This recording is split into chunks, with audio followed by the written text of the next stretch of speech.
नमस्कार दोस्तों, आप सबों का स्वागत है।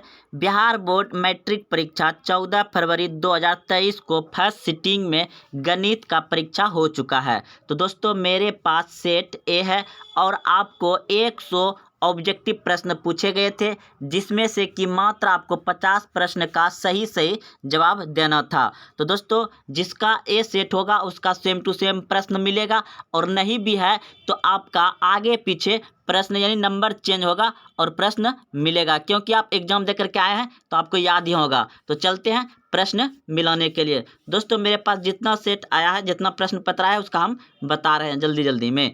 तो पहला प्रश्न आपको पूछा गया था कि √81/2 है 1। तो √81/2 यानी 81 का आपका वर्गमूल निकल जाएगा 9 और नीचे में 2 है, तो ये आ गया P/Q के रूप में। जब P/Q के रूप में आ जाता है तो वह परिमेय संख्या होता है। तो ऑप्शन नंबर ए सही है।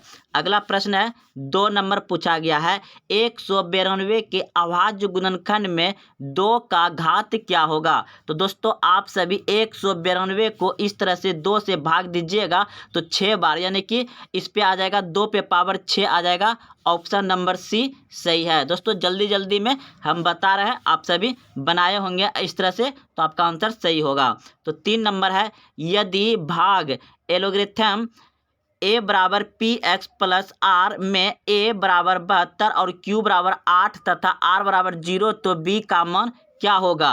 दोस्तों जब इसको बनाएं तो ऑप्शन नंबर ए यानी 9 इसका आ जाता है। अगला प्रश्न है आपका, निम्नलिखित में से किसका दशमलव प्रसार शांत है। तो इस प्रश्न का उत्तर हो जाएगा आपका ऑप्शन नंबर बी सही है। दोस्तों यह आपका शांत होगा। अगला, क्योंकि जब नीचे वाले को तोड़िएगा तो 2 पे पावर यानी आ जाता है और 5 पे पावर भी आ जाएगा। अगला प्रश्न है जो कि शांत होता है। अब देखिए 5 नंबर प्रश्न पूछा गया था, यदि Q एक धनात्मक पूर्णांक है तो निम्नलिखित में से कौन एक धनात्मक विषम पूर्णांक नहीं है। तो इस प्रश्न का उत्तर हो जाएगा आपका ऑप्शन नंबर सी सही है। 5 नंबर का हो जाएगा ऑप्शन नंबर सी सही है। अगला प्रश्न है आपका 6 नंबर, 2 लगातार सम संख्याओं का मोसो होता है। तो 2 लगातार सम संख्याओं का मोसो होगा 2 ही होगा। ऑप्शन नंबर सी सही है। अगला प्रश्न है, एक परिमेय संख्या और एक अपरिमेय संख्या का योग कैसी संख्या होती है। दोस्तों जब आप एक अपरिमेय संख्या और अपरिमेय संख्या को जोड़िएगा तो आपका अपरिमेय संख्या ही होगा। ऑप्शन नंबर बी सही है। अगला प्रश्न है, दो संख्याओं का गुणनफल 8670 है और उनका HCF 17 है, तो उनका एलसीएम क्या होगा। तो दोस्तों आप सभी जानते हैं कि पहली संख्या गुना दूसरी संख्या बराबर एलसीएम गुना HCF होता है। जब इस पे यहाँ पे बैठा करके बनाइएगा तो आपका आंसर आ जाएगा 510। ऑप्शन नंबर डी सही हो जाएगा। अगला प्रश्न है आपका 9 नंबर पूछा गया कि निम्नलिखित में से कौन परिमेय संख्या है। निम्नलिखित में से कौन परिमेय संख्या है। तो आप सभी देख रहे हैं, अगर इसको ऑप्शन बी को जोड़ दीजिएगा तो रूट अंदर कितना आएगा 50। तो 50 आएगा तो 50 का वर्गमूल निकलेगा नहीं। फिर इसके बाद ये आप जोड़िएगा तो ये भी आपका नहीं निकलेगा और ये भी नहीं निकलेगा। और ये आप देख रहे हैं कि 64 और 36 इसको जोड़ने के बाद रूट अंडर आपका कितना जाता है 100 का आ जाएगा 10, यानी कि नए कुछ तो नीचे 1 है, तो ऑप्शन नंबर ए हो जाएगा आपका परिमेय संख्या होगा। ऑप्शन नंबर ए सही है। Root under 64 plus 36 option number A सही हो जाएगा 9 नंबर का। अगला प्रश्न है, यदि 130 बराबर 15 गुना 8 प्लस 10 एवं 15 बराबर 5 गुना 3 प्लस 0 तो मोसो 300 और 15 होगा। तो इस प्रश्न का उत्तर हो जाएगा आपका ऑप्शन नंबर बी बिल्कुल सही है। 5 आ जाएगा सॉल्व करने के बाद। अगला प्रश्न है, यदि px 3x³ plus x² plus 2x plus 5 में भाग देना है, यानी कि भाग देना है x² प्लस 2x प्लस 1 से भाग दीजिएगा तो आपका भागफल का घात कितना होगा 1 होगा। ऑप्शन नंबर ए सही हो जाएगा, 1 होगा। ऑप्शन नंबर ए सही है। 11 का अगला प्रश्न है आपका, यदि बहुपद G X X square minus 7x plus 2 हो तो -1 का मान क्या होगा। तो -1 का मान यहाँ x के जगह पे बैठाने के बाद आपका आ जाएगा b, यानी 12 आंसर होगा, 12 आएगा। तो ऑप्शन नंबर बी सही है 12 का। अब 13 नंबर प्रश्न है, बहुपद एक्स स्क्वायर माइनस 16 के शून्यांक होंगे। तो दोस्तों जब इसको एक्स स्क्वायर को आप इधर रखिएगा, एक्स स्क्वायर को यहाँ रखिएगा और इसको उस तरफ भेजिएगा तो प्लस में हो जाएगा 16, लेकिन जब इसको उधर स्क्वायर को भेजिएगा रूट अंडर 16 हो जाएगा। जब ये रूट से निकलेगा तो दोनों निकलता है, यानी प्लस और माइनस में शून्यांक निकलता है, तो दोनों हो जाएगा, यानी कि प्लस और माइनस। तो ऑप्शन नंबर ए सही हो जाएगा आपका। 13 नंबर का ऑप्शन ए सही है। अगला प्रश्न है, यदि पी एक्स बराबर x square minus 3x plus 5 के शून्यांक ए और बी हो तो 4a plus alpha plus beta का मान होगा। तो दोस्तों इस प्रश्न का उत्तर हो जाएगा आपका ऑप्शन नंबर हो जाएगा इसका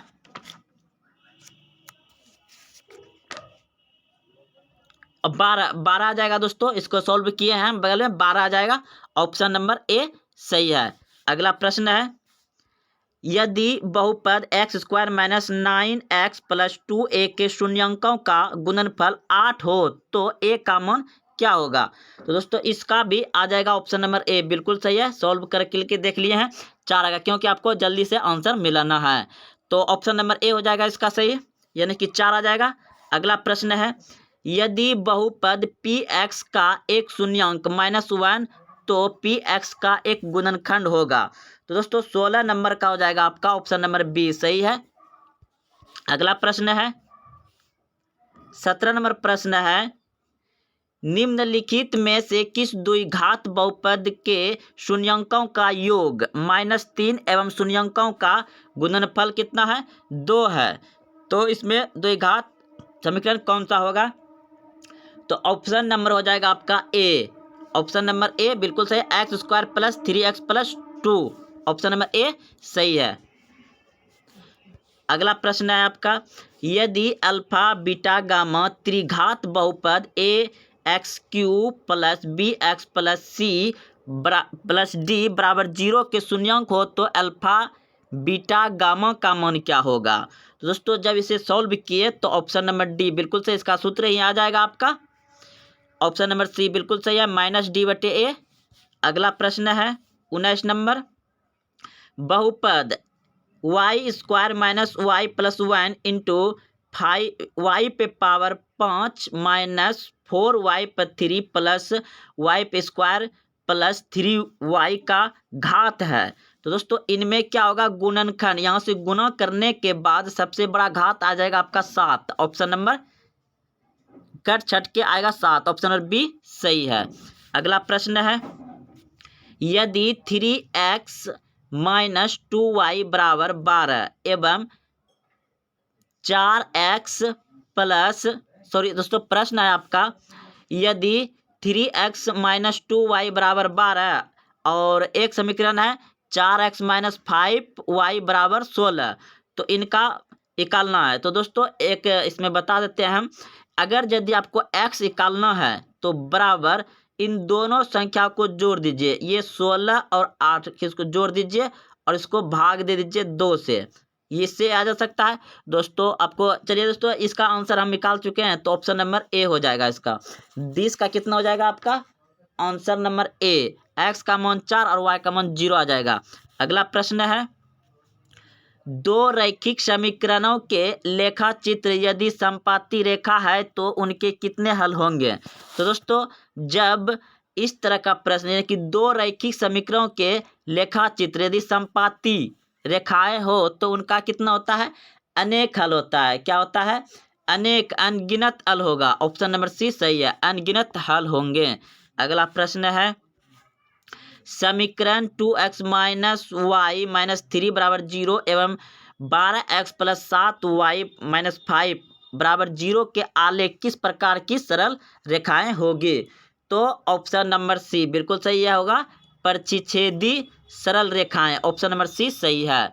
अगला प्रश्न है x माइनस वाई बराबर 0 का आलेख कैसी सरल रेखा होगी? तो मूल्य बिंदु से जाती हुई होगा।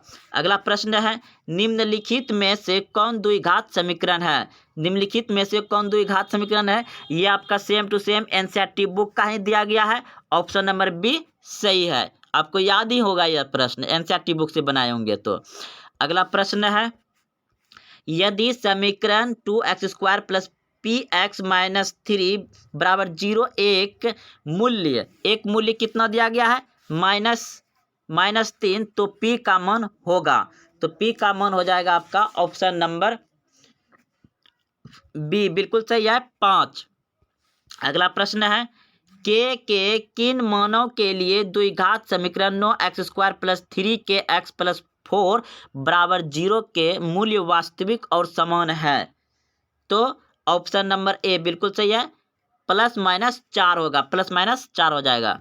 अगला प्रश्न है आपका 27 नंबर पूछा गया था यदि x² plus 3px plus 2p² बराबर 0 के मूल्य अल्फा बीटा हो तो alpha square plus beta square बराबर 5, alpha square plus beta square बराबर 5 हो तो p का मान क्या होगा?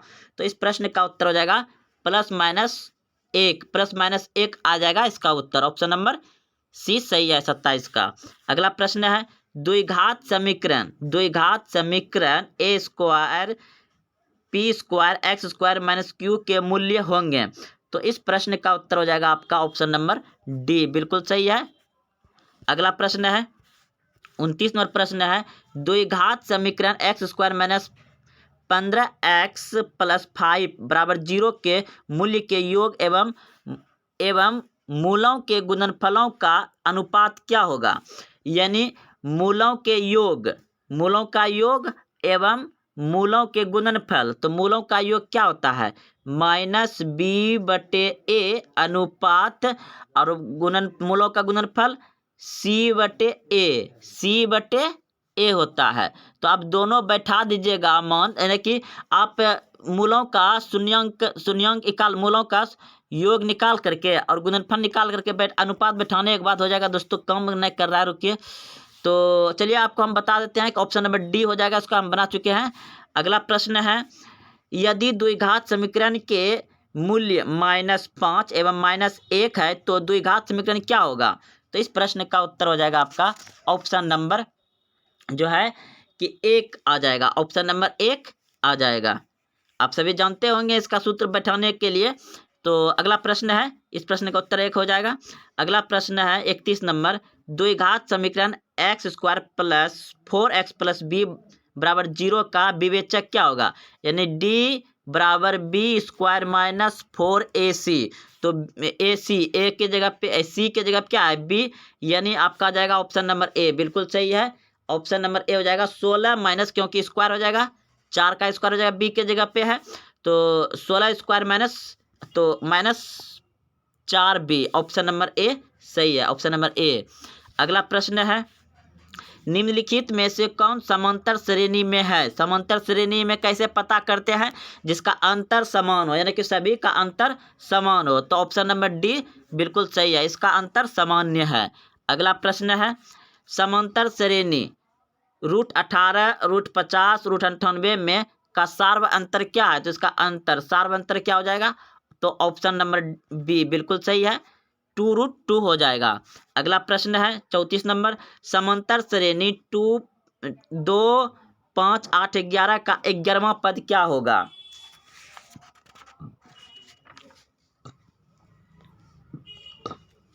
तो हो जाएगा आपका ऑप्शन नंबर सी, बिल्कुल सही है, ऑप्शन नंबर सी सही है, 32 आ जाएगा 11वां पद।